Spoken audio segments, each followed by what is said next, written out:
In the vast expanse of the Pacific Ocean, where countless islands dot the endless blue waters like scattered emeralds on an endless blue cloth, there exists a land of mist-shrouded mountains, primeval forests that have stood since time immemorial, and volcanic peaks that pierce the clouds with their snow-capped summits. This is Aotearoa, the land of the long white cloud, known to the modern world as New Zealand. But long before European explorers ever glimpsed its shores, long before Captain Cook's ships appeared on the horizon, this remote archipelago at the very edge of the Polynesian world was home to one of the most formidable, sophisticated, and terrifying warrior cultures the world has ever known. These were the Maori, and their story is one of breathtaking courage, remarkable military innovation, rituals that would shock the conscience of the civilized world, and an unbreakable spirit that would ultimately challenge even the might of the British Empire at the height of its power. Picture, if you can, a warrior standing on a hilltop fortification, his face covered in intricate tattoos that tell the story of his lineage and achievements, his powerful frame barely clothed despite the chill morning air, his hand gripping a weapon carved from jade so hard it could split a human skull like a ripe melon. Around him, hundreds of his fellow warriors stamp their feet in unison, their collective movement making the very earth tremble. They perform pukana, thrusting out their tongues and widening their eyes in a powerful display of intimidation, defiance, and readiness for battle. This fierce facial expression, combined with vigorous movements and rhythmic chanting, represented the warrior's fearlessness and strength. This is not Hollywood fiction or exaggerated mythology. This was real. This was the world of the Maori warrior, a world that existed until just over a century and a half ago, and whose echoes still resonate through New Zealand and Polynesian culture today. Imagine, if you will, standing on a beach somewhere in the heart of the South Pacific over 700 years ago. The year is approximately 1300 AD, though of course, no one standing on that beach would think of time in such European terms. To the people who lived then, time was marked by the cycles of the moon, the turning of the seasons, the flowering of certain plants, and the migrations of birds and fish. On this particular day, something extraordinary is happening. Massive double-hulled voyaging canoes appear on the horizon, their woven sails catching the wind as they navigate by methods that seem almost supernatural to those who don't understand them. Reading the stars, interpreting the subtle patterns of waves and swells that indicate distant land, watching the flight patterns of birds that nest on shore but feed at sea. People aboard these vessels are Polynesian navigators, part of one of humanity's most remarkable seafaring traditions, representatives of a culture that had been island-hopping across the Pacific for over 1,000 years, gradually spreading from Southeast Asia through Melanesia and into the vast triangle of Polynesia. These particular voyagers, the ones who would become the Maori people, came from islands in East Polynesia, part of that vast cultural region that stretched from Hawaii in the north to Easter Island in the east to New Zealand in the southwest. Their immediate origins were likely in the Cook Islands, the Society Islands around Tahiti, and possibly the Marquesas, though the exact details have been lost to time and remain subjects of scholarly debate. What is certain is that they brought with them not just their physical possessions, but an entire cultural heritage. Languages that would evolve into Maori, but that were clearly related to other Polynesian tongues, customs and traditions, governing everything from warfare to courtship to relations with the spirit world. Sophisticated agricultural knowledge that would need to be adapted to the very different conditions they would find in their new home. And importantly, for our story, a tradition of warfare that had been honed over centuries of inter-island conflicts throughout Polynesia. The Maori people, as these settlers would come to be known by later Europeans, though they called themselves Maori only to distinguish themselves from the Pākehā, or white newcomers much later, did not arrive as a single unified group in one great fleet.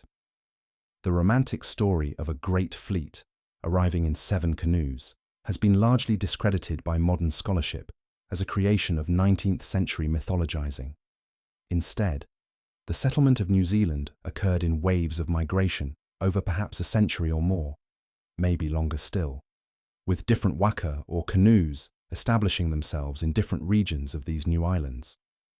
Each waka would become the founding ancestor of different iwi or tribes, and the descendants of these original voyagers would carry the names and legends of their ancestral canoes for countless generations to come, down to the present day.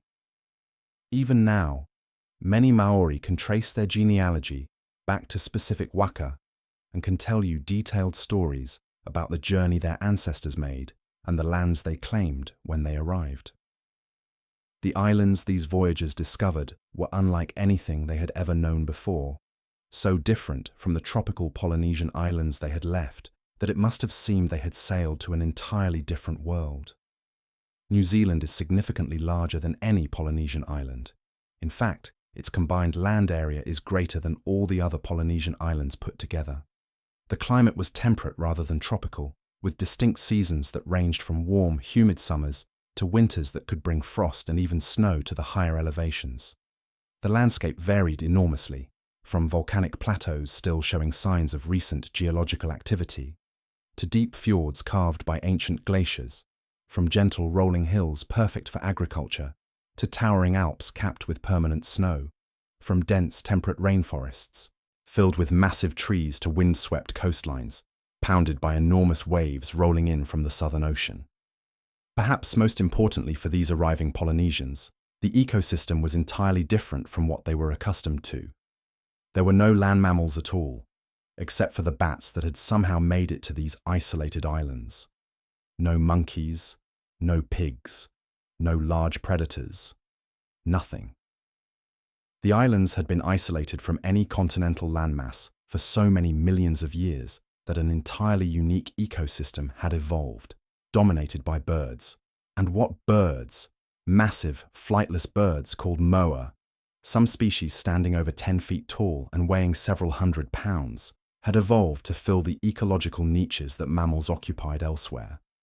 There were giant eagles with wingspans approaching 10 feet that preyed on the moa. There were flightless parrots and flightless rails and dozens of other bird species found nowhere else on Earth. For hunters arriving from islands where game was scarce and hard to catch, this must have seemed like paradise. Enormous, slow-moving birds that had never learned to fear humans and could be approached and killed with relative ease. The forests were dense and mysterious, filled with trees that grew to enormous heights.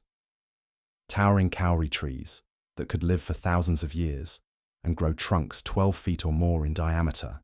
Massive rimu and totara trees, perfect for building canoes and houses. Countless other species of trees and ferns and plants that created a rainforest environment, unlike the tropical forests of their homeland, but equally lush and productive.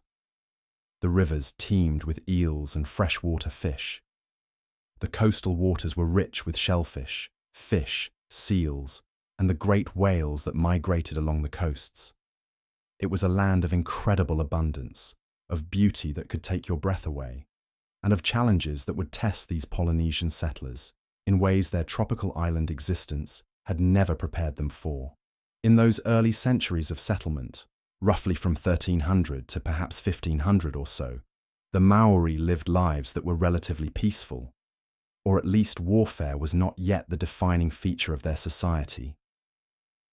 This was the period that archaeologists call the Archaic or Moa Hunter period, when the focus was on exploration, establishing permanent settlements, and adapting their Polynesian agricultural and fishing traditions to this new environment. They spread throughout both the North and South Islands, though the warmer North Island attracted the larger populations. They hunted the moa and other large birds with devastating efficiency, to the point where the moa were completely extinct by around 1400 to 1450, hunted out of existence in just a century or so of human presence. They brought with them the kamara, the sweet potato that had been a staple crop throughout East Polynesia, but they quickly discovered that New Zealand's cooler climate made kamara cultivation much more challenging than it had been in the tropics. The kamara needed careful cultivation, protected growing sites, and elaborate storage systems to preserve the harvest through the winter when nothing could grow. They developed sophisticated kumara storage pits, called rua, which were essentially underground rooms lined with bark and thatch, where the harvested kumara could be kept through the cold months without freezing or rotting. The construction and maintenance of these storage pits became central to Maori life, and their locations and ownership would eventually become sources of conflict as the population grew and resources became more contested. The population expanded steadily over these early centuries, spreading throughout the islands and filling in the most favourable locations first. Different groups adapted to the particular environments they inhabited, with those in the warmer north developing slightly different life ways from those in the colder south, those on the coasts focusing more on marine resources, while those in the interior developed different hunting and gathering strategies. But they all remained connected through shared language, shared cultural traditions, and networks of trade and kinship that stretched across the islands. The basic social unit was the wanao, or extended family, which grouped together into hapu, or sub-tribes of perhaps a few hundred people, which in turn were part of larger iwi, or tribes that might number several thousand individuals, all claiming descent from a common ancestor. But as the population expanded and the easily accessible resources became more scarce, the moa were gone. The most productive fishing spots and best agricultural land were all claimed. The massive old-growth trees nearest to settlements had been cut down for canoe building and construction. Tensions between different groups began to emerge. Resources that had once seemed limitless were now finite and had to be defended against neighbours who might covet them. Different hapu began to view each other with increasing suspicion and rivalry. Disputes that in earlier times might have been settled through negotiation and compensation now increasingly led to violence. The concept of mana became central to understanding how Maori society operated and why warfare became so important. Mana is difficult to translate precisely into English because it encompasses ideas about spiritual power, prestige, authority, and effectiveness all rolled together. A chief had mana, which gave him the right to lead and the ability to make things happen, to have his decisions respected and followed. But mana was not a fixed quality that you either had or didn't have. It could be gained through successful actions and lost through defeats or failures. A chief who led successful war parties, who made wise decisions that benefited his people, who demonstrated courage and skill, would see his mana increase. But a chief who suffered defeats, who made poor choices, who showed cowardice, would lose mana, and with it, his ability to lead effectively. This meant that chiefs were under constant pressure to demonstrate and maintain their mana, and one of the primary ways to do this was through successful warfare. Victories in battle increased your mana, taking it from the defeated enemies, even as you demonstrated your own prowess. Defeats decreased your mana, requiring that you seek revenge or utu to restore what had been lost.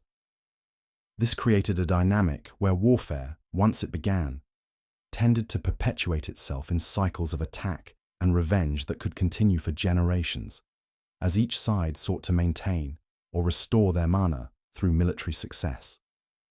Archaeological evidence suggests that by the 14th and certainly by the 15th century, the Maori were building fortified settlements called pie, hill fort structures that unmistakably indicate that warfare had become a regular and serious threat.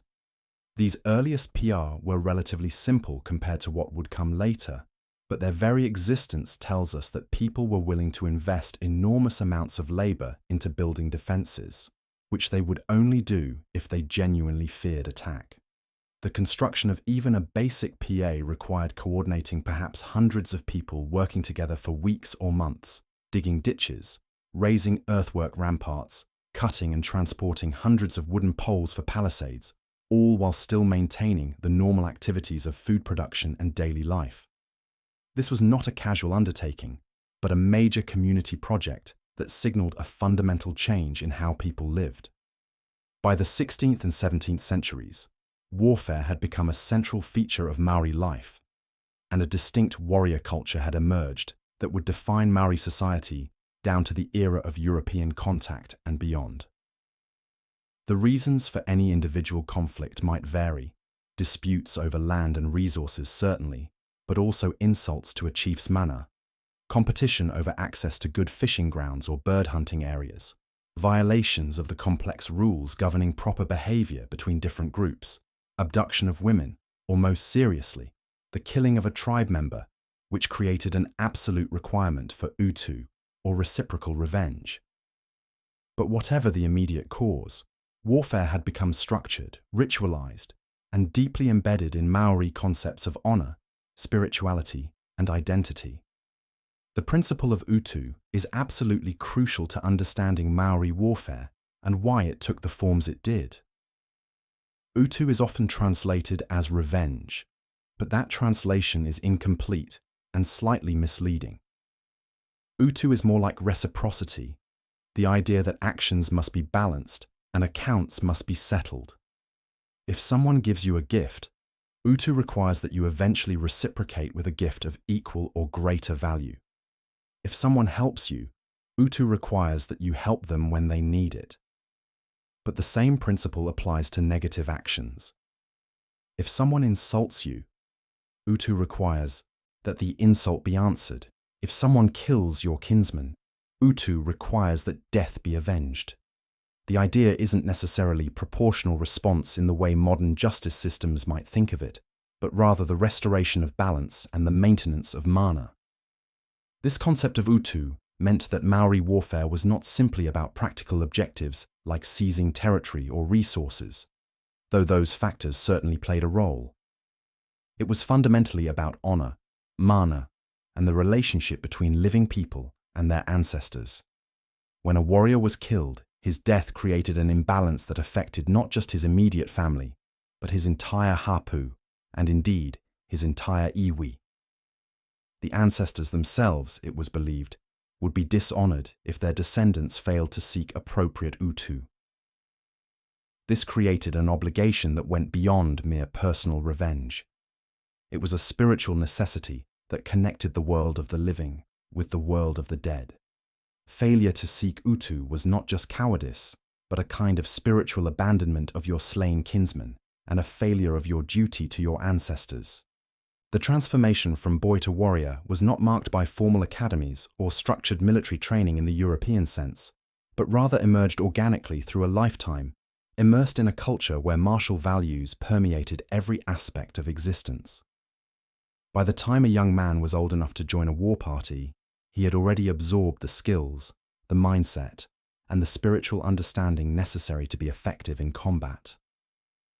The training that mattered most, however, focused on developing very specific physical attributes that would make the difference between a competent fighter and a truly deadly warrior. One of the most distinctive and important aspects of this training involved strengthening the wrists, and this deserves detailed explanation, because wrist strength was absolutely crucial to Maori combat effectiveness. Maori weapons, particularly the various types of clubs that were the warrior's primary arms, required incredibly strong and flexible wrists to wield effectively in ways that might not be immediately obvious to someone unfamiliar with these fighting styles. The killing blow from a patu or mere, the short, heavy clubs that were the Maori warrior's signature weapon, didn't come from a big wind-up or from using the whole arm in a baseball bat-like swing. Instead, it came from a quick, explosive snap of the wrist, delivering tremendous concentrated force in a compact, lightning-fast movement that an opponent would have difficulty seeing coming and almost no time to block or avoid. This required wrists that were not just strong in the conventional sense, but that had a very specific kind of strength and flexibility, the ability to go from completely relaxed to maximum force generation in a fraction of a second, to snap the weapon through its arc with explosive speed, and to instantly decelerate and redirect for follow-up strikes. Ordinary wrist strength, the kind you might develop from general physical labor or exercises, wasn't sufficient. The warriors needed specialized training that built very specific neuromuscular patterns and muscular development. To develop this specialized wrist strength and flexibility, boys would use poi, weights attached to strings or cords that were swung in rhythmic patterns. Today, poi spinning is often seen as a graceful performance art, with women spinning glowing poi in beautiful patterns during cultural demonstrations. And while that's certainly a valid use of poi, its origins were much more martial and serious. Young boys training to be warriors would use heavier poi than those used for dance, with weights that might be stones or tightly bound bundles of flax, attached to strings of varying lengths. They would practice swinging these poi in increasingly complex patterns, figure eights, spirals, rapid changes of direction, for hours at a time, building not just strength but also coordination, rhythm, and the ability to maintain complex movement patterns even when fatigued. The movements weren't random or just about swinging weights around. Specific poi patterns corresponded to specific weapon movements that would be used in combat. A particular figure-eight pattern, for instance, would build the exact wrist motion needed for a certain type of strike with a patu, followed by an immediate redirection for a second strike from the opposite angle. The constant practice with poi created muscle memory so deep that when a young warrior eventually picked up a real weapon for the first time, the basic movements would already be programmed into his nervous system. His hands and wrists would know what to do almost instinctively, allowing him to focus on strategy, tactics, and reading his opponent rather than having to think consciously about the mechanics of each strike. This training began when boys were very young, sometimes as young as 5 or 6 years old, starting with light poi and simple patterns and gradually progressing to heavier weights and more complex movements. By the time they reached their early teens, serious warrior candidates would be spending significant portions of each day working with poi, building the extraordinary wrist and forearm strength that would later allow them to wield their war clubs with devastating effectiveness. By the time they were old enough to join actual war parties, typically in their late teens, their wrists had the strength and flexibility of coiled springs, capable of delivering strikes that could crush bone and split skulls with weapons that weighed only a few pounds. Running and endurance training were equally important components of warrior preparation, perhaps even more important in some ways than weapons training, because superior endurance could mean the difference between victory and defeat, even before a single blow was struck. Maori warfare often involved long treks through extremely difficult terrain, dense forests where you might travel for hours making only a mile or two of actual progress, steep mountainsides that had to be climbed with all your gear and weapons, rivers that had to be forded in cold water that could sap your strength, swamps that sucked at your feet with every step. War parties might travel for days or even weeks to reach an enemy's territory, covering distances of 50 or 100 miles or more through country that had no roads, no trails except animal tracks, nothing but primeval wilderness. Warriors needed to be able to move quickly through this terrain, maintaining a pace that would allow them to cover ground rapidly, while still conserving enough energy to fight effectively when they reached their destination. This wasn't a leisurely hike or an easy jog on a smooth path. This was essentially running through obstacle courses of fallen logs, tangled undergrowth, slippery rocks, and endless ups and downs, often while carrying weapons that might weigh 10 or 20 pounds, and while maintaining absolute silence so as not to alert enemies to their approach. The physical demands were extraordinary, requiring cardiovascular fitness, muscular endurance, balance, agility, and mental toughness all at the same time. Young warriors in training would practice long-distance running and speed work constantly. They would run up and down the steep sides of the hills and mountains that surrounded their settlements, building the leg strength and lung capacity needed for the sustained efforts that warfare would demand. They would race each other through the forests, learning to move quickly through dense vegetation without making noise, to place their feet carefully to avoid snapping twigs or rustling leaves that might give away their position, to duck under low branches and vault over fallen logs without breaking stride.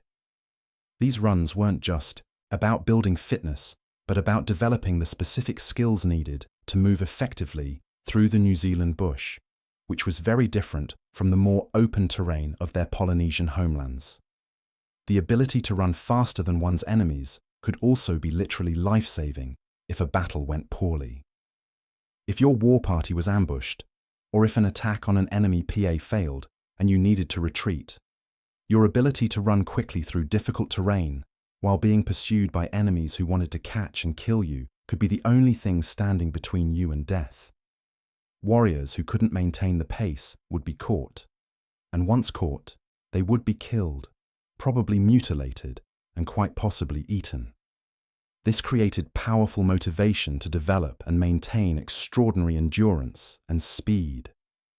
Cowardice in standing and fighting was shameful, but recognizing when a battle was lost and executing a successful tactical withdrawal required both judgment and the physical capability to outrun pursuit, and there was no shame in that. As boys grew older and their skills developed, they would begin to accompany war parties, initially as observers and carriers of supplies, but gradually taking on more active roles. Their first experience of actual combat might come when they were in their mid to late teens, depending on their physical development and demonstrated skills. The transition from training to actual warfare was not marked by any single ceremony, but rather was a gradual process where young men proved themselves through increasingly dangerous tasks. A young warrior might initially be assigned to guard the camp or carry extra weapons, then later be allowed to participate in skirmishes, and finally be trusted to take his place in the main force during major engagements. This gradual transition served multiple purposes. It allowed young warriors to become accustomed to the sights, sounds, and smells of warfare without being thrown immediately into the most dangerous situations. They could observe experienced warriors in action, learning from their techniques, their decisions about when to attack and when to hold back, their ability to read the flow of battle and adapt to changing circumstances. They could begin to understand the difference between training, where mistakes meant bruises and embarrassment, and real combat, where mistakes meant death, and they could start to develop the psychological hardness, the ability to function effectively even when terrified, even when seeing friends and relatives killed beside them, even when covered in blood and exhausted beyond anything they had experienced in training. The psychological preparation for warfare was perhaps as important as the physical training, though it's harder to document and understand from the historical distance of centuries. Combat, especially the close quarters, intensely personal combat that characterized Maori warfare, is extraordinarily traumatic even for the victors. You are trying to kill other human beings, people who might look like you, who speak a language related to yours, who have families and friends just like you do. You are seeing wounds that would make most modern people vomit or faint, heads crushed by clubs, bodies opened by spear thrusts, men dying in agony from injuries that will kill them slowly over hours or days. You are smelling blood and excrement and death, smells that trigger deep primal fear responses in humans. You are hearing screams of pain and rage and terror, sounds that haunt survivors for the rest of their lives. To function effectively as a warrior despite these psychological stresses required building mental toughness and emotional control that didn't come naturally to most people. Part of this was developed through the hardships of training, the long runs to exhaustion, the painful impacts from stick fighting, the discomfort of spending nights outdoors in cold and rain, all of which built tolerance for physical discomfort and taught young warriors that they could endure more than they thought possible. But another crucial element was the cultural frameworks that Maori society provided for understanding and contextualizing violence. Warriors were taught from childhood about the glory of battle, about the great deeds of ancestral warriors whose names lived on in legend, about the importance of maintaining mana and fulfilling one's obligations of utu. They learned that death in battle was not something to be feared, but rather was an honorable end, far preferable to dying in bed from disease or old age. They learned that the enemies they would fight were not innocent victims, but rather threats to their families and communities, people who had given offense and who deserved whatever fate befell them. These cultural narratives and frameworks allowed warriors to process and make sense of the violence they participated in, to see themselves not as murderers, but as defenders of their people, not as traumatized victims, but as brave warriors carrying on proud traditions. This doesn't mean that Maori warriors felt no psychological effects from combat. undoubtedly many did, though we have limited direct evidence of this. But the cultural frameworks helped them manage these effects and continue functioning despite them. The spiritual preparation for battle was conducted by tahunga, the priests and experts in traditional knowledge who served as intermediaries between the human world and the realm of spirits and gods. These tahunga were not warriors themselves in most cases, though some might have warrior experience from their youth. Their role was different. They were the keepers of sacred knowledge, the ones who knew the proper karakia or incantations to ensure success in various endeavors, the ones who could read spiritual signs and omens to determine the most propitious times for action, the ones who could place people and things under tapu, a state of sacred restriction that conferred spiritual power and protection. Before a war party set out, a tahunga would perform various rituals to prepare the warriors spiritually. He would recite karakia, asking the war god Tumatawenga to favour the expedition, to give the warriors strength and courage, to confuse and weaken their enemies. He would place the entire war party under tapu, which meant they had to observe various restrictions and prohibitions. Certain foods could not be eaten. Contact with women was forbidden. Various activities that were permitted in normal life became prohibited. This tapu served multiple purposes. It marked the warriors as being in a special state, separated from normal daily life, and concentrated entirely on the coming battle. It created a shared experience that bound the warriors together as a unit, and it was believed to confer spiritual protection and power that would help ensure victory. The war party itself, called a taua, could vary enormously in size depending on the nature of the expedition. A raid by a single hapu against a nearby enemy might involve only 20 or 30 warriors, a force small enough to move quickly and quietly through the bush, but large enough to overwhelm a small enemy settlement if they achieved surprise. Major campaigns involving multiple hapu from the same iwi, or even alliances between different iwi, might field war parties of several hundred warriors, impressive forces by the standards of pre-European New Zealand, but still small compared to the armies that European nations could field. The largest battles in traditional Maori warfare might involve 1,000 warriors on each side, though battles of this scale were probably rare, requiring unusual circumstances to bring so many warriors together in one place. The organization of these war parties reflected both practical military necessity and the deeply hierarchical nature of Maori society. Leadership fell to rangatira, chiefs who had demonstrated martial prowess and whose high mana gave them the authority to command. In a war party from a single hapu, the leadership structure was relatively straightforward. The hapu's chief would be the overall commander, with various subordinate leaders, often his close relatives, commanding smaller sections of the force. But when multiple hapu cooperated for a larger campaign, the command structure could become complicated. Each hapu's chief would want to maintain his own authority and independence, not simply taking orders from another chief, even if that chief's iwi was more powerful. This could lead to coordination problems that might seem almost comical if the consequences weren't so serious.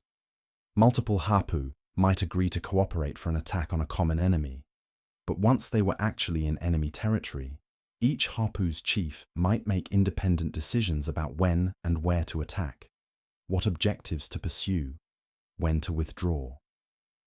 If one chief decided that his warriors had achieved sufficient glory and it was time to return home, he might lead his men away even if the other chiefs wanted to continue the campaign. If a chief was killed or seriously wounded in battle, his warriors might retreat immediately, regarding their primary obligation as being to their chief personally, rather than to the broader military objective. This lack of unified command was both a strength and a weakness of Maori military organization. It made forces flexible and adaptable, but it also meant that opportunities might be missed and victories incomplete because different groups weren't properly coordinated.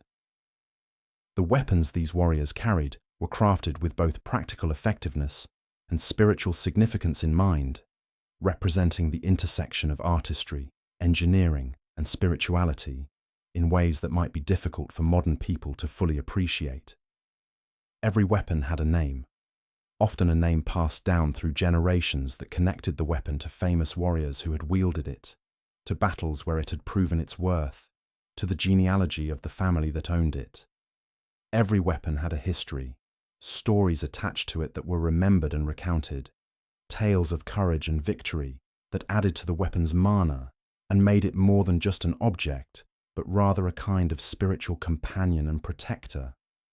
And every weapon was considered to possess its own mana, a spiritual power that could be increased through successful use in battle and proper ritual treatment, but that could also be diminished or lost through careless handling or dishonor.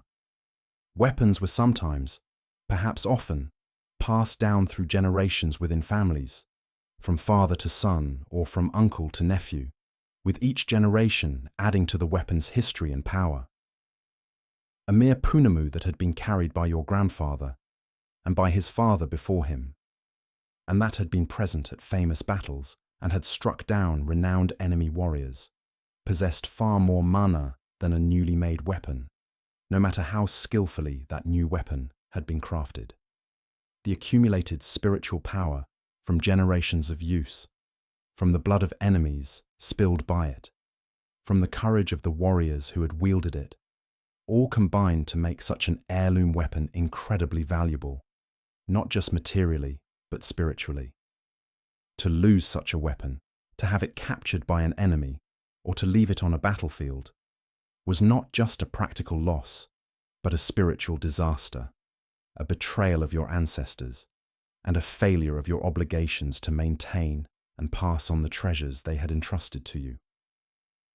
The creation of a weapon was not simply a matter of functional craftsmanship, though the Maori were certainly master craftsmen who produced weapons of extraordinary quality using only stone and bone tools. The process involved spiritual rituals and careful selection of materials that were believed to give the weapon particular properties. When a tree was selected for carving into a taiaha or other wooden weapon, karakia would be recited, asking permission from the forest spirits and the tree itself. The timing of the cutting might be governed by the phases of the moon or other spiritual considerations. The carver, often a tohunga himself, or at least someone with specialized knowledge, would maintain various restrictions while creating the weapon, perhaps abstaining from certain foods, avoiding contact with women, observing other tapu that would concentrate spiritual power into the work he was doing. The most iconic Maori weapons were the various types of patu and mere short clubs designed exclusively for close-quarters combat. These weapons embodied the Maori approach to warfare. They were not defensive weapons, not tools for fighting at a safe distance, but rather instruments designed for closing with an enemy and killing them at arm's length with brutal efficiency. Understanding these weapons requires understanding the combat philosophy behind them. Maori warfare wasn't about wearing down an enemy from a distance or maneuvering them into disadvantageous positions.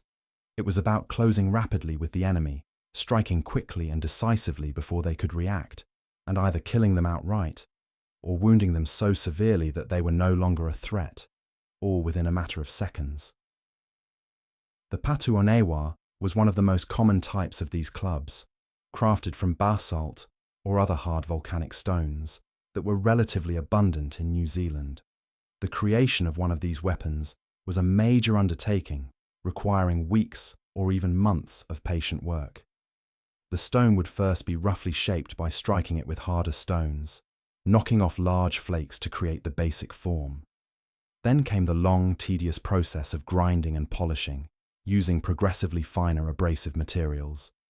Coarse sand initially, then finer sand, finally working with water and the finest sand, or even powdered stone, to create surfaces that were smooth and almost glass-like in their finish. The blade edge would be ground to a surprisingly sharp edge, sharp enough to cut flesh, though not as fine as a metal blade could achieve.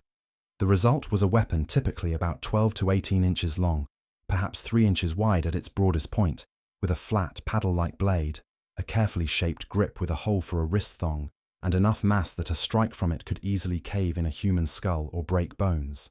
The weight and balance of a patu onewa were crucial to its effectiveness. too heavy and it would be slow, allowing an agile opponent to dodge or block. Too light, and it wouldn't have enough impact to reliably kill with a single strike. The best patu were carefully engineered to have their center of mass in precisely the right place, so that a relatively compact swing would generate maximum velocity at the striking surface, concentrating force into a small area and creating impacts that were devastating despite the weapon's modest size. A skilled warrior could swing a patu from a ready position and deliver a killing strike in less than a second, faster than most opponents could react to block or dodge. And because the weapon was held with one hand and was relatively compact, it could be used even in extremely close quarters, where longer weapons would be useless. But as impressive as the stone patu were, they were eclipsed in prestige and power by the mere punamu, weapons crafted from New Zealand greenstone, the jade or nephrite that represented the ultimate in weapon materials. Punamu was extraordinarily hard, rating about 6 to 6.5 on the Mohs hardness scale. Harder than most rocks, harder even than steel in some respects. This hardness made it incredibly difficult to work. Creating a mere ponamu was a task that might take a skilled craftsman a year or more of patient grinding and polishing. But it also made weapons created from it nearly indestructible. A mere ponamu could be used generation after generation, century after century, striking countless blows, splitting countless skulls, and yet remaining intact and functional, its edge still capable of cutting, its surface still smooth and perfect.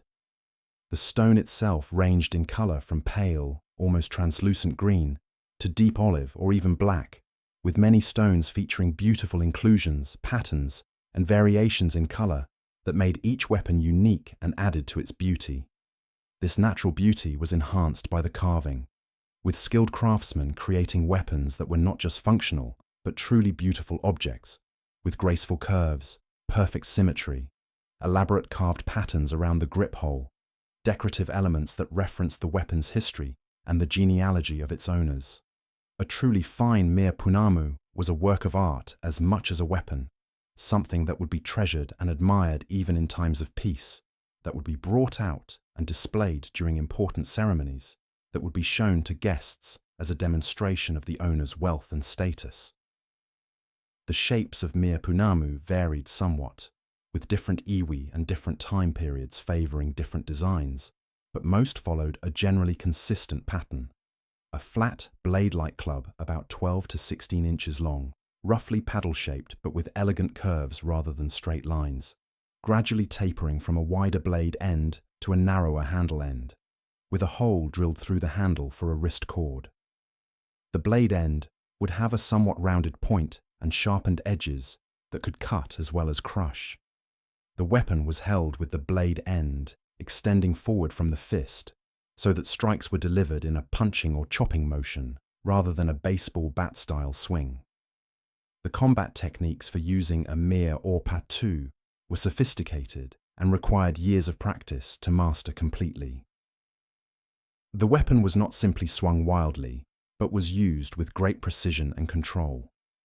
A skilled warrior would target specific points on an opponent's body, temples, where a strike would immediately incapacitate or kill, the base of the skull where the spine met the brain, the throat where a crushing blow would prevent breathing, the collarbones where a strike could disable an arm.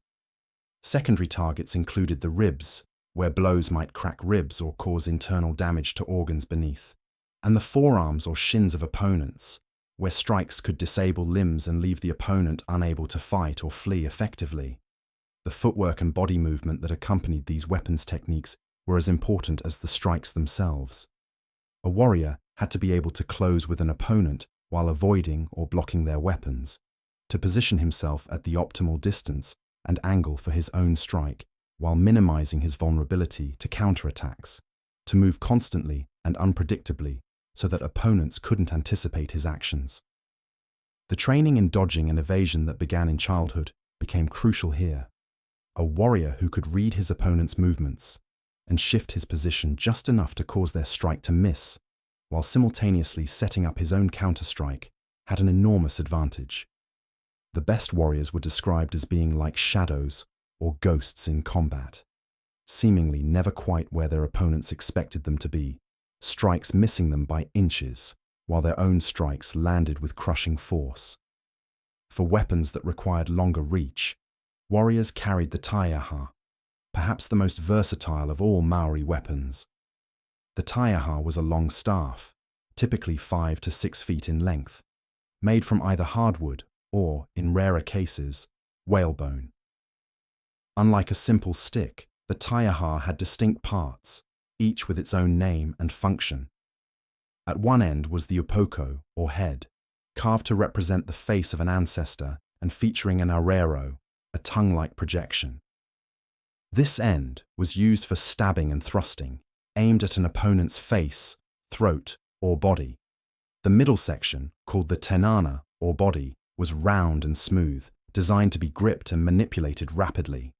The other end, the rau, was a flat, blade-like section used for striking blows.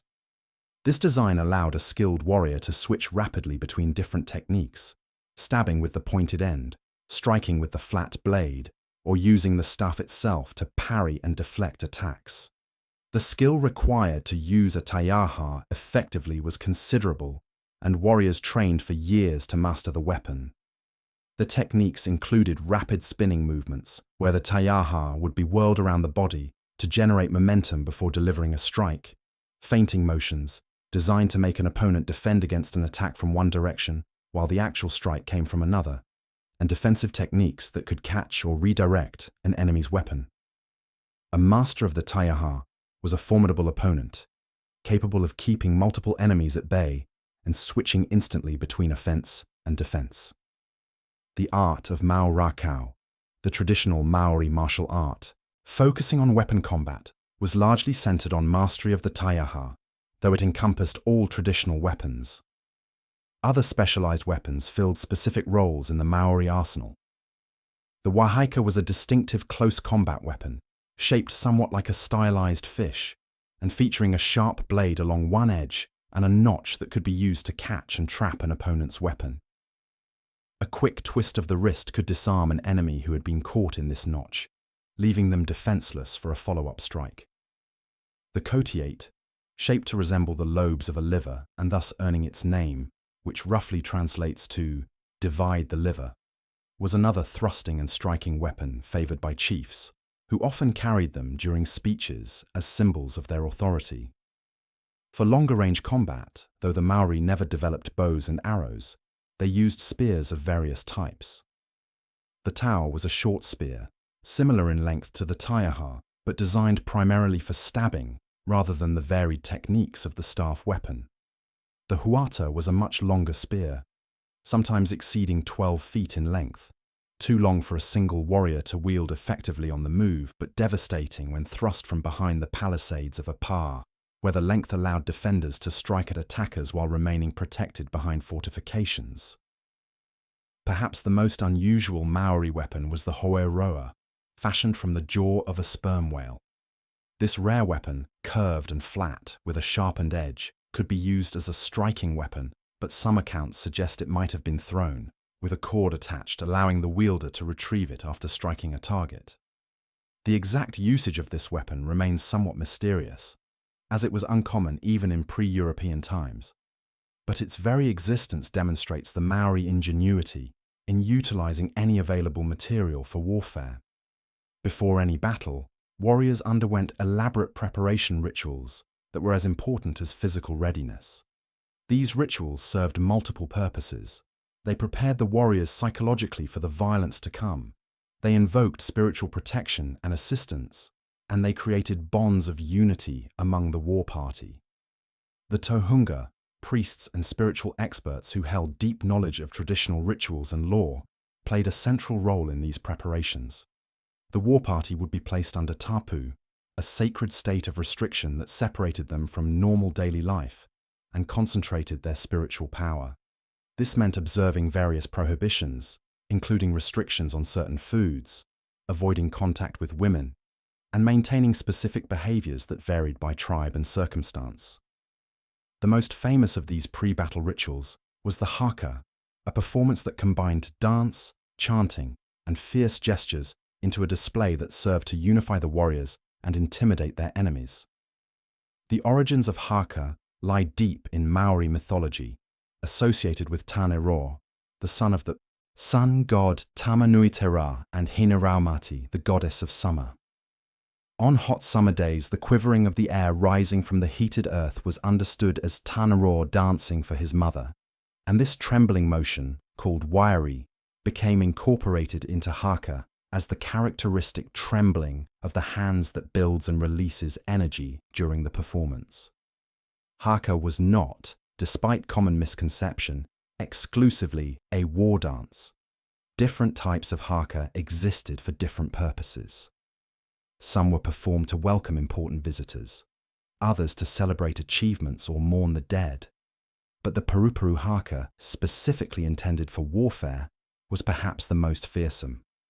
Warriors performing a purupuru would work themselves into a state of aggressive energy, their movements growing more violent and their voices more fierce as the haka progressed. The facial expressions were deliberately terrifying, designed to shock and disturb anyone witnessing them. Warriors would perform pukana, widening their eyes until the whites showed all around, creating a wild, inhuman appearance. Men would also perform wetero, sticking out their tongues to an extreme degree, sometimes to the point where the tongue extended past the chin. To modern sensibilities, this might seem almost comical, but to those who understood its meaning, it was a deadly serious threat. The extended tongue in the war haka carried a specific message. It was a visual representation of the fate that awaited defeated enemies. It told opponents that if they fell in battle, they would not simply be killed, but would be consumed, their bodies becoming food for the victorious warriors. This was not an idle threat or symbolic gesture, but a reference to actual practices in traditional Maori warfare, practices that struck terror into the hearts of those who witnessed these war dances. The combination of the fierce physical movements, the rhythmic stamping of feet that made the ground shake, the unified shouting of the warriors, and the horrifying facial expressions created a psychological weapon that could demoralize enemies before a single blow was struck in actual combat. The war chant itself, the karakia, or words of the haka, were carefully crafted to tell stories of the warriors' ancestors, to boast of their own prowess, to insult and challenge their enemies, and to invoke the protection and assistance of spiritual powers. These chants required skill to perform properly, with the rhythm and intonation being as important as the words themselves. Leaders would sometimes compose new haka specifically for particular conflicts, incorporating references to the specific reasons for the war and the specific enemies they faced. The most famous historical haka is Ka Mate, composed by the great chief Te Rauparaha, after he narrowly escaped death by hiding in a Kumara storage pit while his enemies searched for him. The words tell the story of his escape, beginning with Ka Mate, Ka Mate, I die, I die, before transforming into Ka Ora, Ka Ora, I live, I live, celebrating the triumph of survival over death. The practice of consuming enemies killed in battle, known in Maori as kai tangata, literally eating of men, was documented by European observers from the late 18th century onward, and is corroborated by Maori oral traditions recorded in the 19th and early 20th centuries.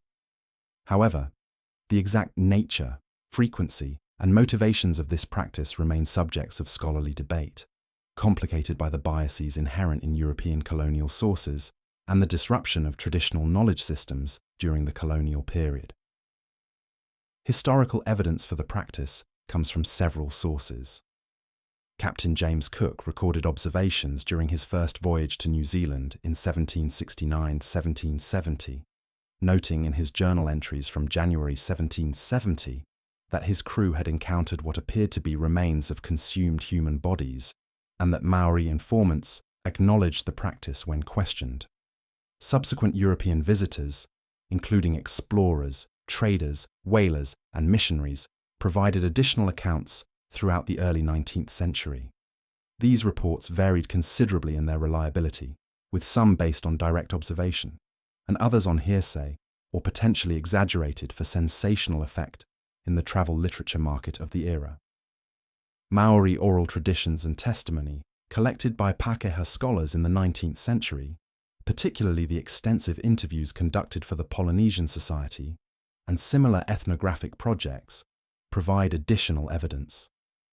These accounts generally describe cannibalism as a ritualized practice associated specifically with warfare, governed by protocols and restrictions, and understood within Maori cosmological frameworks. According to these traditions, the consumption of slain enemies served multiple interconnected purposes within the Maori worldview. The concept of mana remained central to understanding the practice. When a warrior died, particularly a chief or person of high rank, their mana was believed to remain associated with their physical body. Consuming parts of a defeated enemy's body, especially organs like the heart or brain that were associated with particular qualities, was believed to transfer some of that mana to the consumer. This transfer was not automatic, but required proper ritual protocols conducted by tahunga, who possessed the necessary specialized knowledge. Equally significant was the practice's role in asserting dominance over defeated enemies.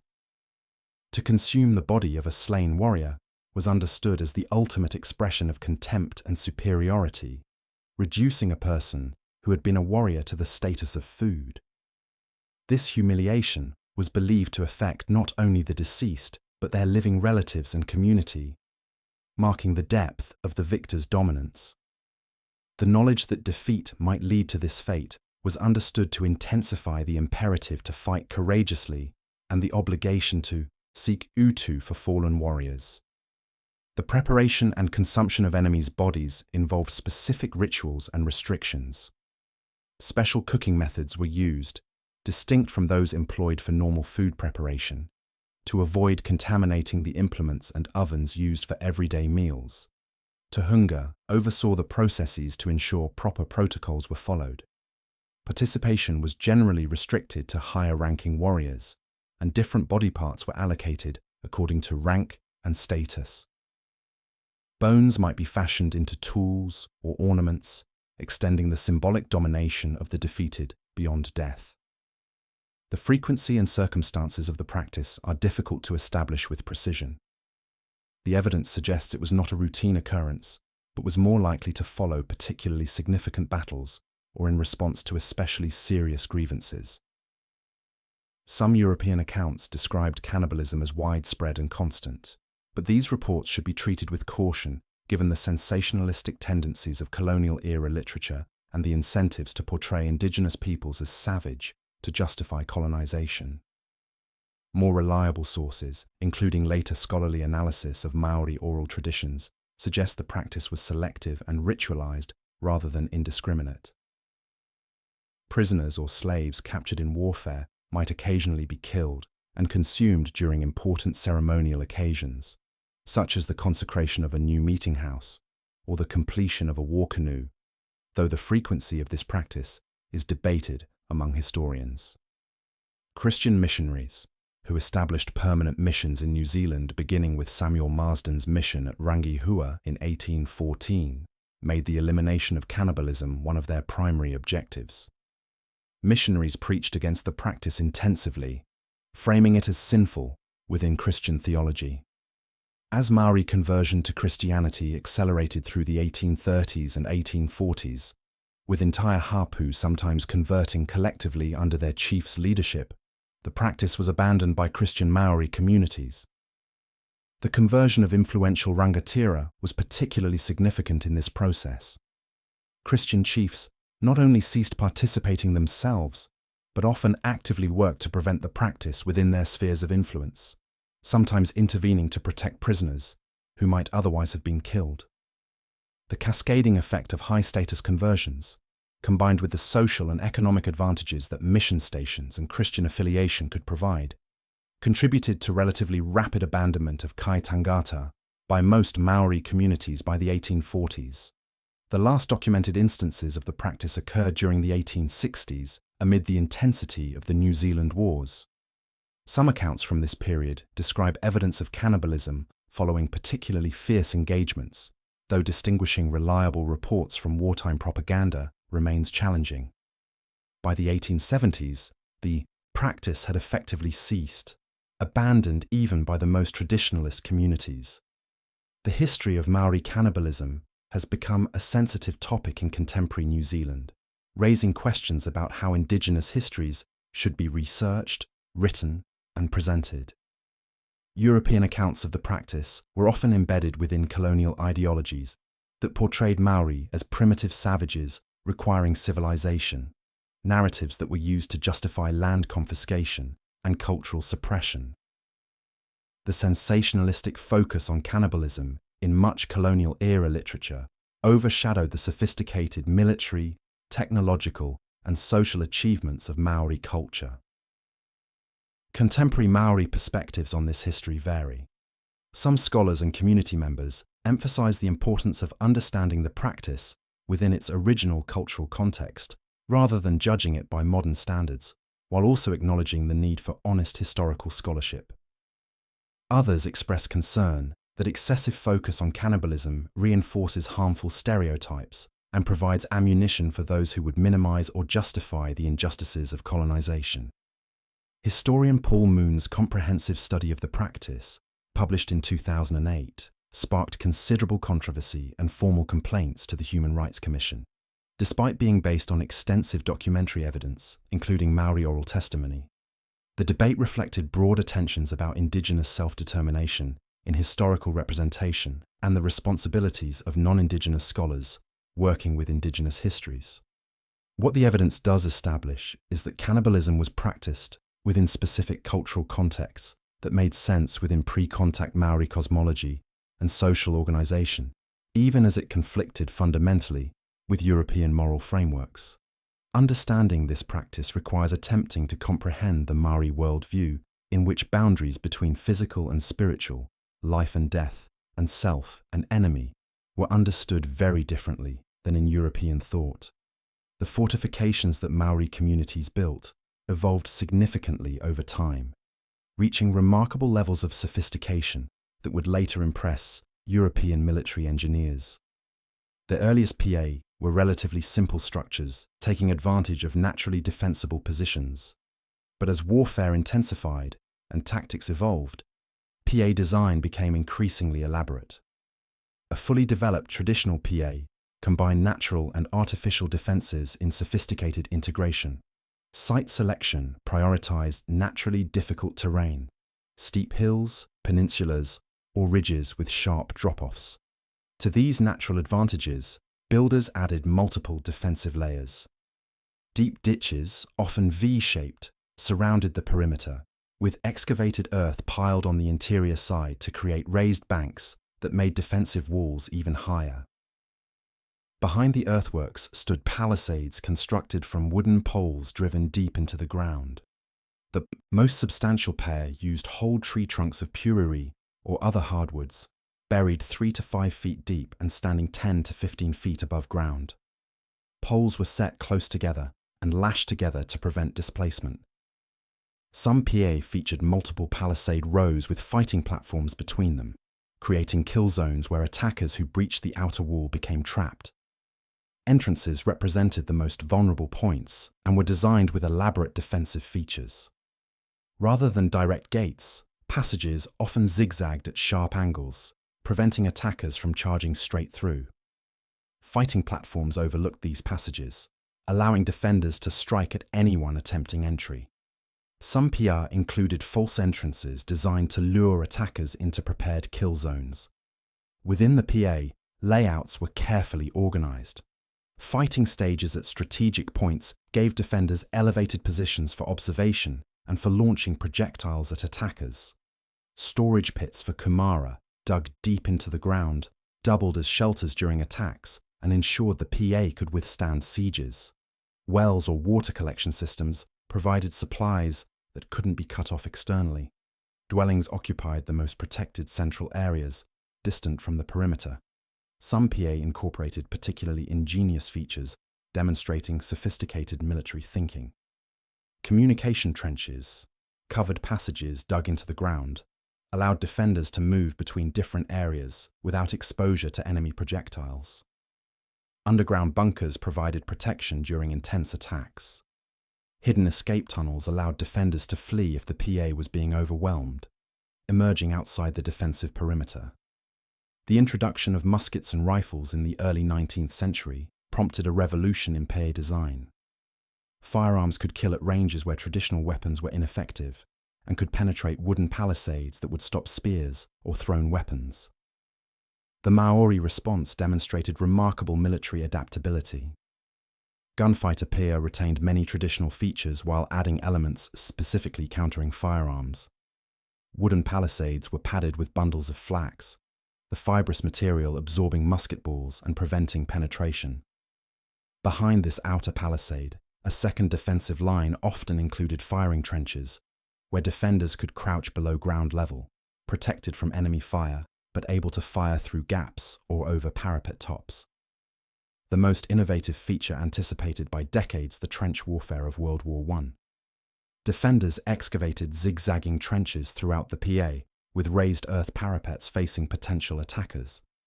These trenches allowed movement throughout the fortification, while remaining below ground and protected. The zigzag pattern meant that even if attackers entered a trench, they couldn't fire down its length, as each turn created barriers, limiting lines of fire.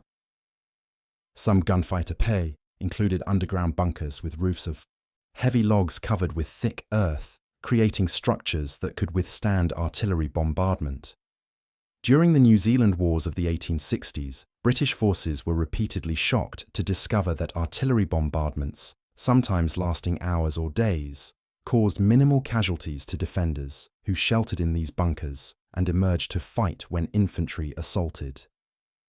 The Battle of Gate Pa in 1864 demonstrated the effectiveness of these fortifications. A Maori force of approximately 230 warriors defending a well-constructed PA near Tauranga withstood day-long bombardment from British forces, including some of the era's most powerful artillery. British forces fired over 800 shells into an area of roughly 1 acre. When British infantry stormed what they believed was a destroyed fortification, they discovered most defenders had survived in underground bunkers.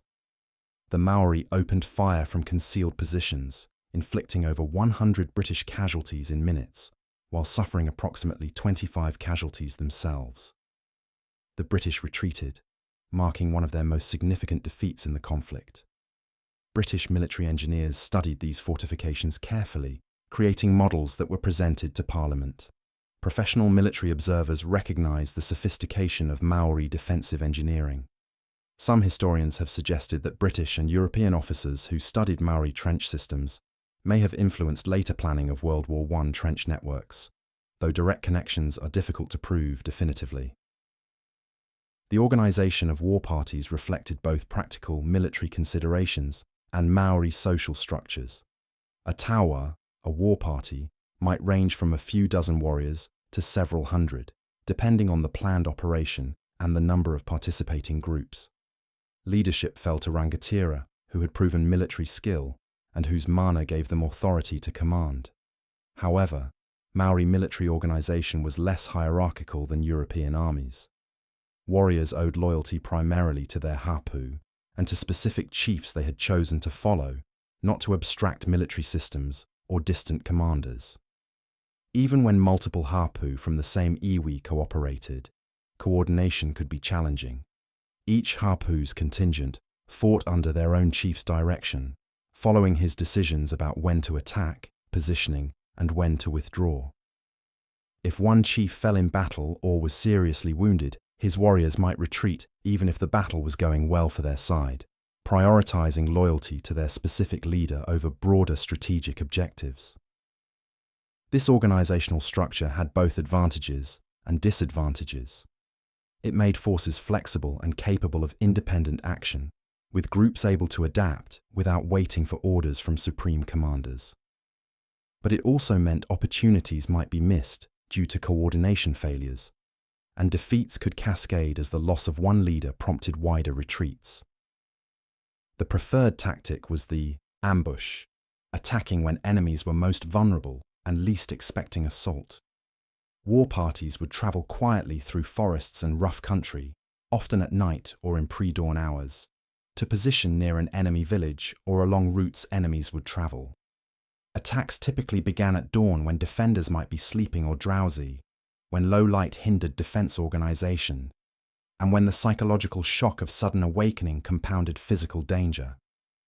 Warriors would rush into villages, seeking to kill as many enemy warriors as possible before organized resistance could form. These attacks were characterized by extreme violence, with warriors trying to kill enemies quickly before situations could turn. Close-quarters weapons meant combat was intensely personal.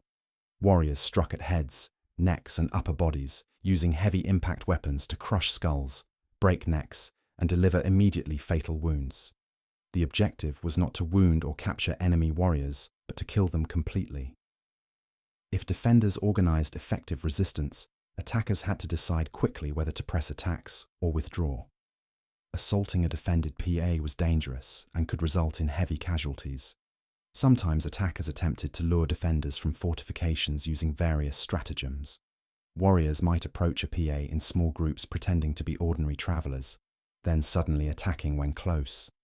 False retreats were common, with small warrior groups engaging defenders then fleeing, hoping to draw enemies into pursuit where larger hidden forces could ambush pursuers. Deception and psychological warfare were considered legitimate tactical approaches. There was no concept of fair fighting, restricting how victory could be pursued.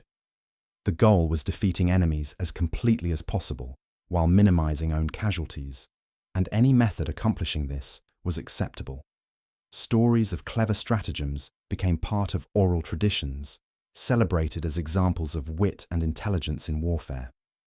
The introduction of muskets in the early 19th century revolutionized Maori warfare in devastating ways. The first muskets arrived with European traders and sealers who visited New Zealand in increasing numbers after 1800. Maori quickly recognized these weapons' power and eagerly acquired them through trade, typically exchanging food supplies, flax for rope making, or preserved heads for European muskets, gunpowder, and shot. Tribes who first acquired substantial firearms gained overwhelming advantages over traditional enemies, still relying on traditional weapons, sparking the catastrophic period known as the Musket Wars from approximately 1807 to 1845. The Musket Wars were characterized by unprecedented destruction and casualties. Armed with muskets, war parties could attack previously nearly impregnable PA, killing defenders before they could close to effective range with traditional weapons. Warriors caught in open country were cut down by musket fire before they could flee or mount resistance. Battle casualties increased dramatically, as did the scale of slave-taking and displacement following successful campaigns. Tribes with muskets launched extensive campaigns against traditional enemies and groups with whom they had no previous conflicts, but who occupied desirable territories or possessed resources worth seizing. The most successful musket war leader was Hongi Hika, a Ngapuhi chief from the Bay of Islands region in the far north. Hongi had travelled to England in 1820, meeting King George IV and receiving numerous gifts. On his return voyage, he stopped in Australia and traded most of these gifts for muskets, returning to New Zealand with a substantial arsenal. In 1821 and subsequent years, Hongi led devastating campaigns south from Ngapuhi territory, attacking tribes throughout the Upper North Island. His war parties, armed with approximately 1,000 muskets, were essentially unstoppable.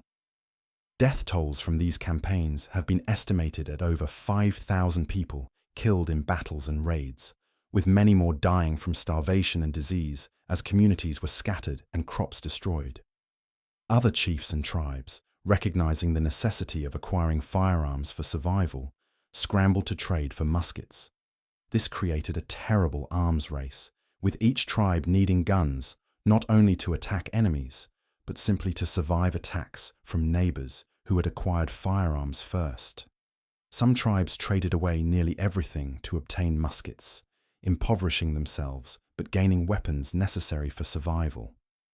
Others relocated settlements to locations closer to European traders, even if these locations were less desirable than traditional territories, to have better access to trade networks providing firearms.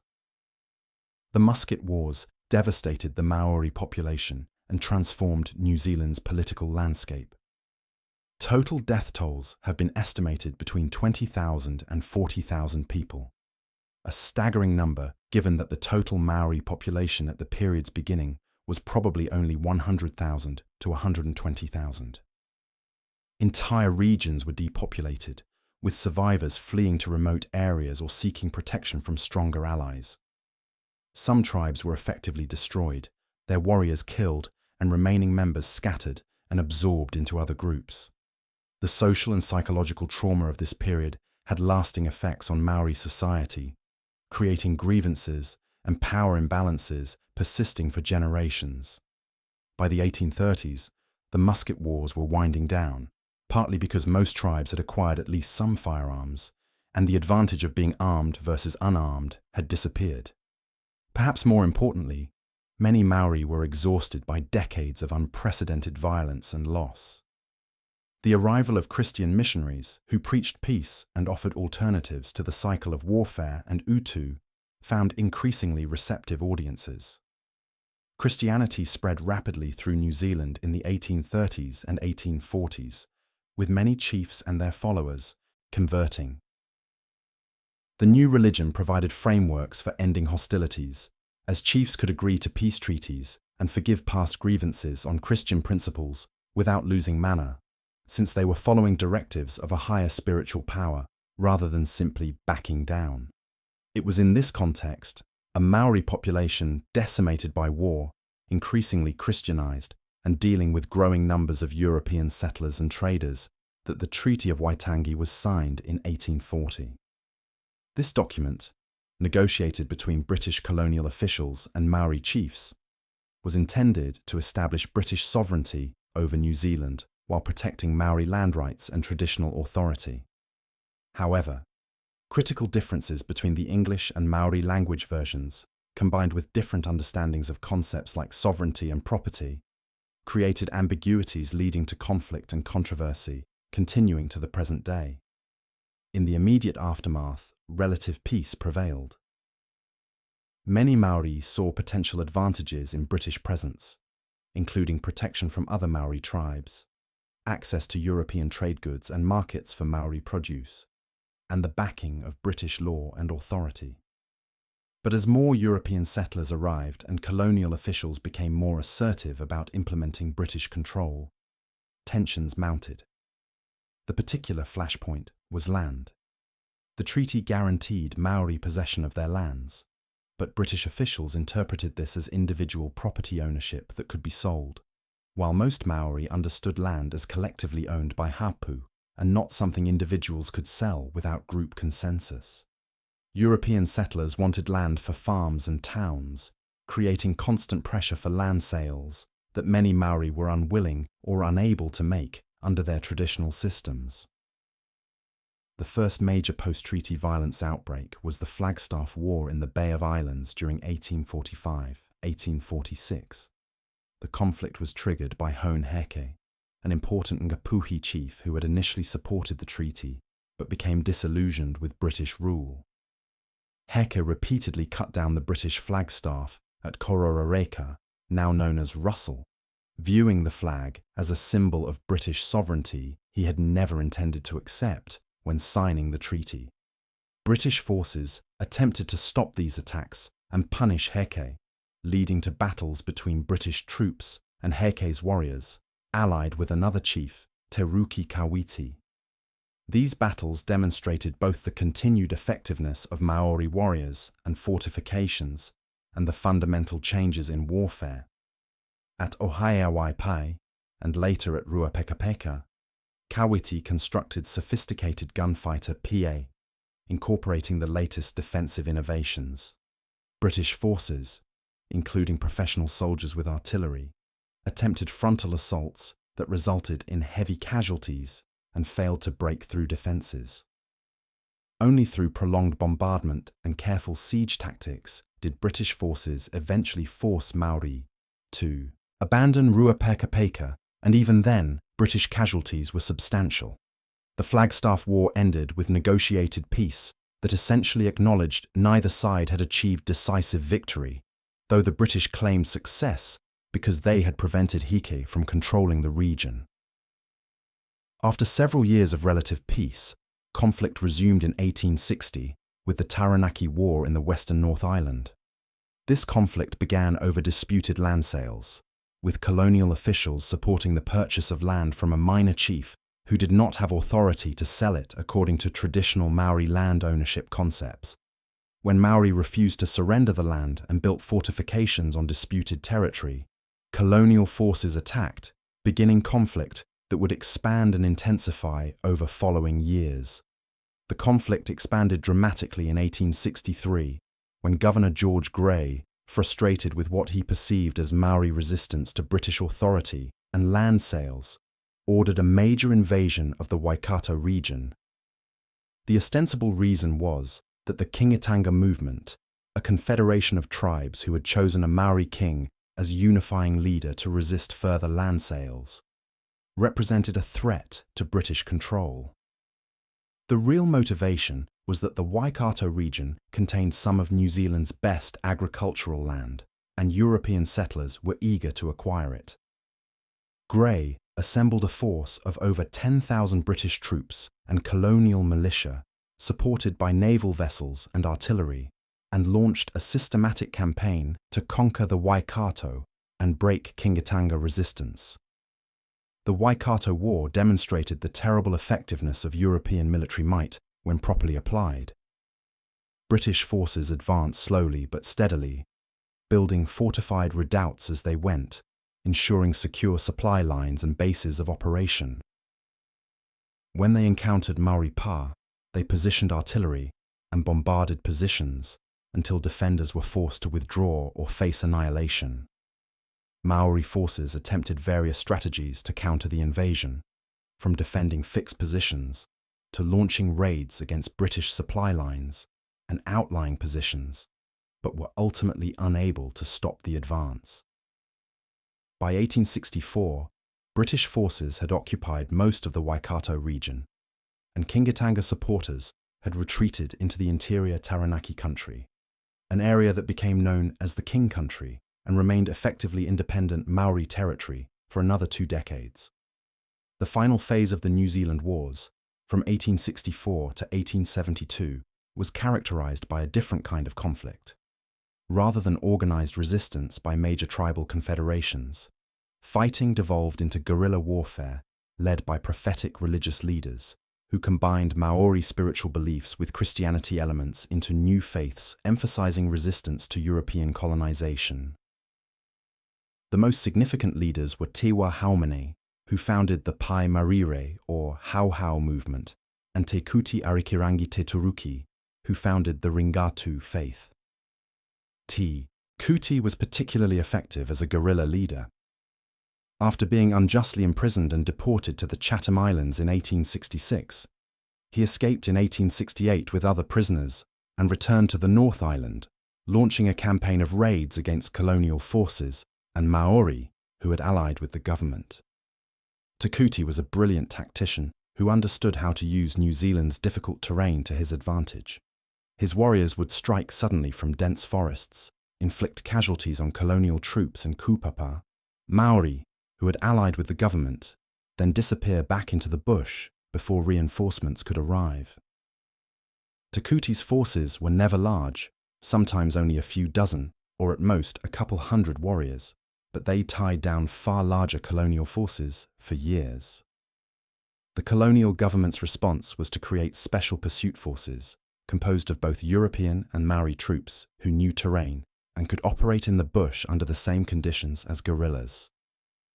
These forces, including the famous forest rangers and various kupapa contingents, engaged in brutal manhunts, pursuing Te Kuti and other resistance leaders through the North Island's rugged interior.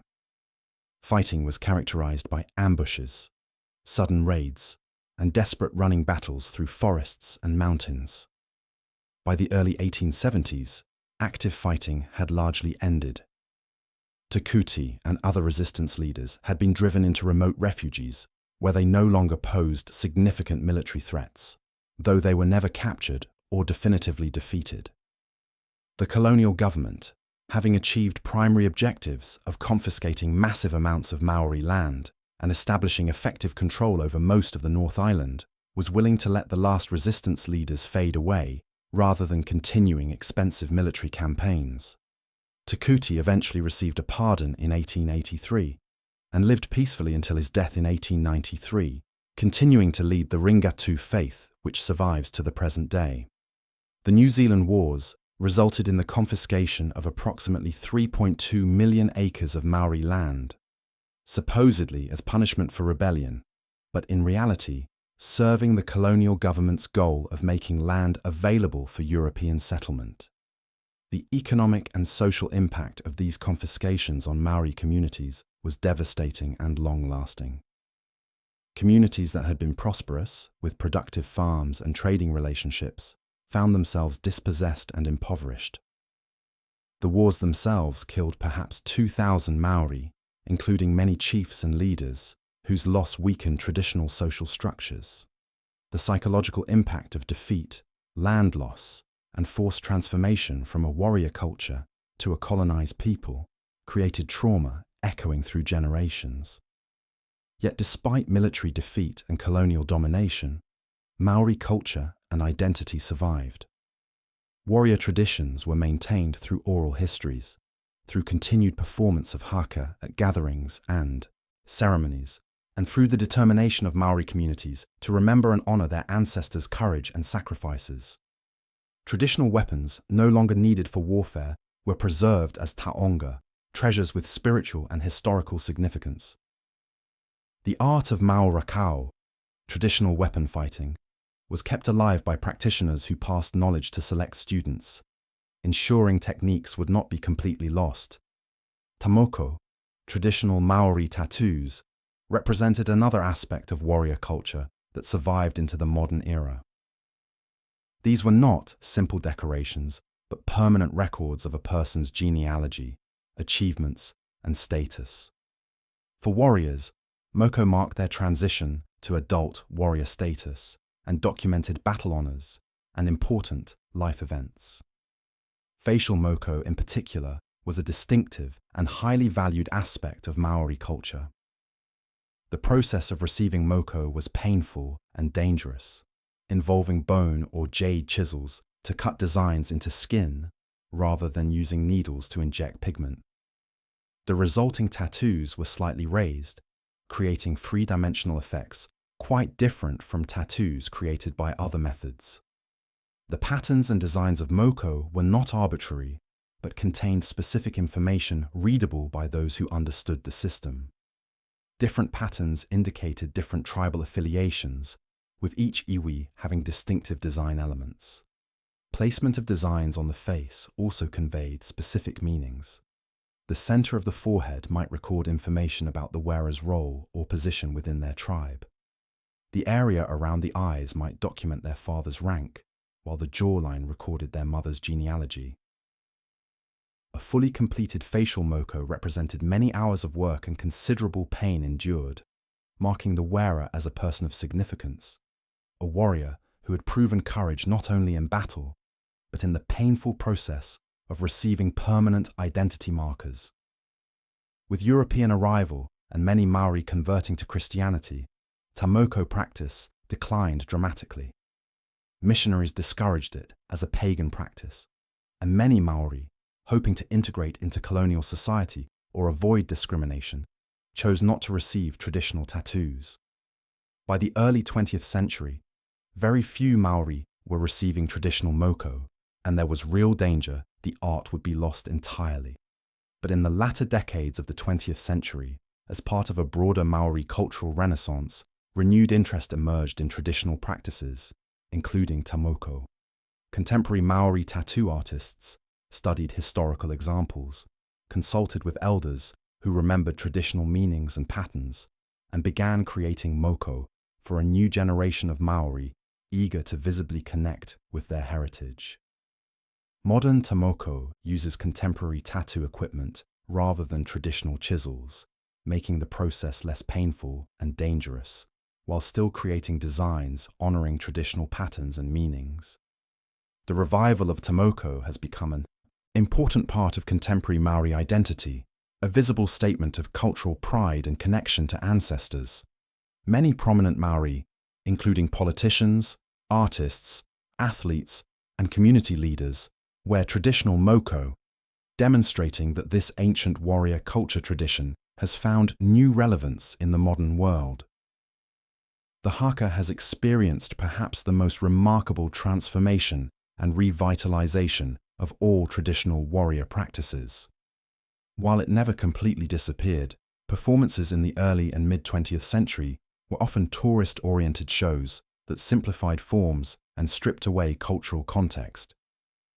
This began changing in the 1980s and 1990s as Maori cultural activists worked to reclaim haka as an authentic expression of Maori identity rather than a performative curiosity for European audiences. Kapa haka groups formed in schools and communities throughout New Zealand, with members learning traditional haka and creating new compositions, addressing contemporary issues and experiences from Maori perspectives. The visibility of haka in international sports, particularly rugby, has been a double-edged phenomenon for Maori culture. The All Blacks rugby team's tradition of performing haka before matches, dating back to 1905, has made this Maori cultural practice known worldwide. Millions who would never otherwise encounter Maori culture have witnessed haka performances. The haka has become a symbol of New Zealand itself, instantly recognizable and strongly associated with both Maori heritage and broader New Zealand identity. However, this commercialization and popularization has sometimes resulted in trivializing a practice with deep cultural and spiritual significance. Non-Maori have sometimes attempted to perform haka without proper understanding or respect, reducing it to a kind of aggressive dance or sporting ritual divorced from cultural meanings. Controversies have arisen over companies attempting to trademark haka movements or over inappropriate performances mixing haka elements with unrelated or disrespectful content. Despite these challenges, haka has thrived in the modern era. Te Matatini, a biennial national kapa haka competition, attracts thousands of participants and spectators, showcasing the highest levels of haka performance and composition. These competitions are not simply entertainment, but serve as important cultural events where iwi demonstrate unique traditions, where new haka are premiered addressing contemporary social and political issues, and where knowledge is passed from older to younger generations. The warrior culture's emphasis on physical prowess, courage, and collective action has found contemporary expression beyond explicit cultural performances. Maori have been overrepresented in New Zealand's military forces, with Maori soldiers serving with distinction in both world wars, various peacekeeping operations, and other conflicts. The 28th Maori Battalion, which served in World War II, became one of New Zealand's most decorated units, its soldiers demonstrating the same courage and fighting spirit their warrior ancestors had shown. The battalion's haka performances before going into combat, often under fire and in extremely dangerous circumstances, became legendary, serving the same purpose of unifying troops and intimidating enemies that pre-battle haka had served centuries earlier. Sports, particularly rugby, have provided another outlet for warrior ethos. Rugby's physical nature, emphasis on courage and toughness, and importance of team unity resonate strongly with traditional warrior values.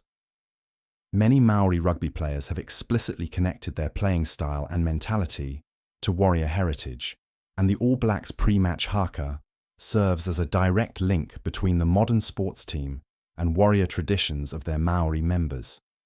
Political activism in recent decades has also drawn on warrior traditions and imagery. Maori protest movements, fighting for treaty rights, land rights, language preservation, and cultural recognition, have often used haka as part of demonstrations and confrontations with government authorities. Protests and haikoi, or protest marches, addressing various grievances, have incorporated haka performances, warrior regalia, and explicit references to ancestral courage and resistance, connecting contemporary political struggles with warrior traditions of the past. The ongoing process of Treaty of Waitangi settlements, through which the New Zealand government has been negotiating with iwi to address historical injustices and confiscations dating back to the 19th century, represents a kind of conclusion to the conflicts of the New Zealand Wars, though the process is complex, contested, and far from complete. Many EWE have received formal apologies, financial compensation, and return of certain significant sites, though these settlements are invariably incomplete and controversial, with disagreements about what constitutes fair compensation for stolen land and destroyed sovereignty. The warrior culture's legacy in contemporary Maori society is complex and multifaceted. Pride in warrior ancestors and memory of their courage and resistance to colonization provides a source of identity and self-respect that has been crucial for communities dealing with ongoing effects of colonization, discrimination, and economic marginalization.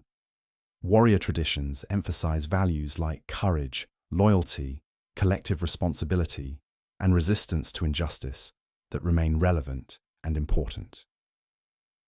The teaching of traditional weapons skills through Maurakau schools serves multiple purposes in contemporary Maori society beyond simply preserving historical knowledge. Training in traditional weapons provides physical exercise and builds discipline and self-control.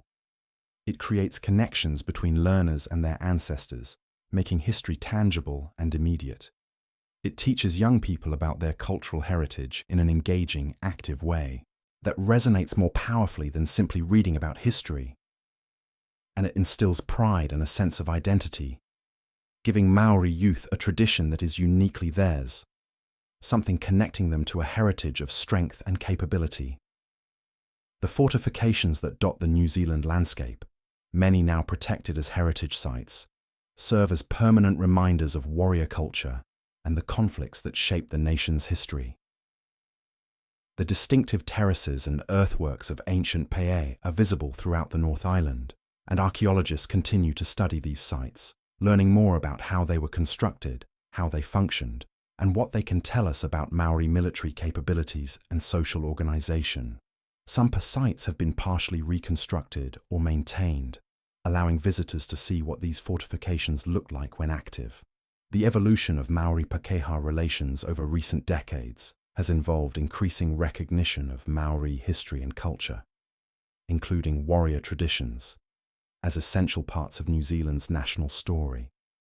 Schools now teach New Zealand War's history, acknowledging both British and Maori perspectives, a significant change from earlier periods when history teaching often minimized or ignored Maori resistance to colonization. National museums have redesigned New Zealand War's exhibitions to present more balanced and nuanced accounts, recognizing Maori military capabilities and the legitimate grievances motivating their resistance. The warrior traditions and their modern expressions raise interesting questions about how Indigenous military cultures should be understood and presented in contemporary societies that generally value peace and oppose violence. Maori warrior culture involved real violence and killing. It included practices that virtually everyone today finds troubling.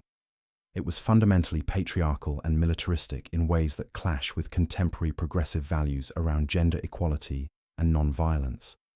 Yet it also embodied values like courage, loyalty, community solidarity, and resistance to oppression that remain admirable and relevant.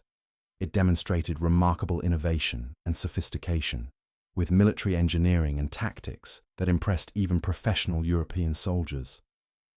And it is an authentic part of Maori heritage, intimately connected to Maori identity and self-understanding. The resolution of these tensions involves acknowledging the full complexity of warrior culture, neither romanticizing it nor condemning it, but rather understanding it in its historical context, while drawing from it those elements that remain valuable and meaningful in contemporary life. The literal practice of warfare is gone, but the metaphorical concept of the warrior, the person who fights for their community, who stands against injustice, who maintains courage in the face of adversity, remains powerful and inspirational. As we move deeper into the 21st century, Maori warrior traditions continue to evolve and find new expressions. Young Maori continue to learn haka and perform it with passion and skill. Traditional weapons are still crafted by master carvers using techniques passed down through generations. Maorakau schools teach fighting techniques that are centuries old but still effective and relevant. Tamoko artists create designs honoring tradition while expressing contemporary identities. The warrior spirit, understood now as a commitment to fighting for justice, defending one's culture and community, and maintaining courage in the face of ongoing challenges, remains a vital part of Maori identity. The story of the Maori warriors is not simply a historical tale of battles long ago and practices long abandoned. It is a living tradition, constantly being reinterpreted and renewed, maintaining connections between past and present, between ancestors and descendants. It is a heritage that carries both pride and complexity, achievements and difficult realities, sophistication and violence. It is ultimately a deeply human story of a people who created a remarkable warrior culture, who fought courageously to defend their land and way of life, who adapted and innovated in response to overwhelming challenges, and whose descendants continue to honor that heritage while building new futures.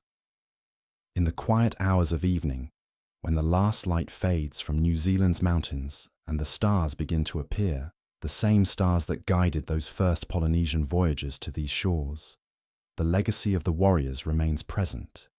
It lives in the memory of battles fought, in stories passed down through generations, in weapons preserved as sacred objects, in tattoos that mark identity and connection to ancestors, in the haka that continues to be performed with the same fierce pride and power that characterized the war dances of centuries past.